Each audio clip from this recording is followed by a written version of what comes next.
தமிழக முதல்வராக தவேக தலைவர் ஜோசப் விஜய் பொறுப்பேற்றதை வரவேற்று பாளையங்கோட்டை புதிய பேருந்து நிலையத்தில் சத்யநேசன் தலைமையில் வெடிவெடித்து பொதுமக்களுக்கு இனிப்புகள் வழங்கப்பட்டன. இந்த நிகழ்வில் தர்மசங்கர், தினேஷ், மணி, கண்ணன், மாரிமுத்து, அருள் சரவணன் மற்றும் பலர் கலந்து கொண்டனர்.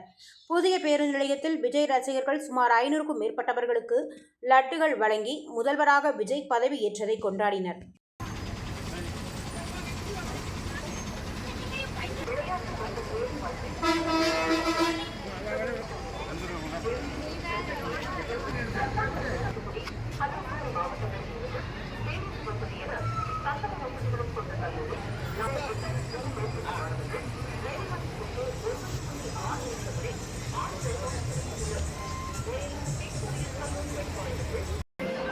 வணக்கம், என் பேர் சத்யநேசன், திருநெல்வேலி டிவிக்கில் இருக்கிறேன்.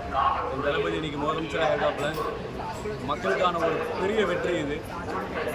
தமிழ்நாடே ஊழலற்ற ஒரு நாடாக அமைய போகுது. நான் கட்சியில் ஒரு அடிப்பட்ட தொண்டன். எனக்கு தளபதி தான், தளபதியின் கொள்கை தான் எங்களுக்கு எல்லாத்துக்குமே.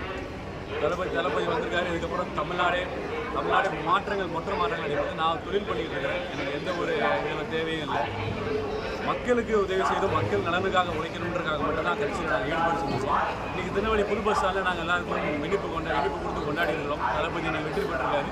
இது தளபதிக்கான வெற்றி இல்லை, தமிழ்நாடு மக்களுக்கான வெற்றி. தமிழ்நாடு மக்களுக்கு இதுக்கப்புறமா அவங்க என்ன தேவைனாலும் எங்களை அண்டலாம். உங்கள் அதிபர், உங்கள் தலைவர், உங்கள் நான்ற மாதிரி தான் எங்கள் தலைவர் கொள்கையே அது. அதனால் நீங்கள் தளபதி விஜய் ஓட்டு வாக்களித்த எல்லாத்துக்காகவும் மிக்க நன்றி.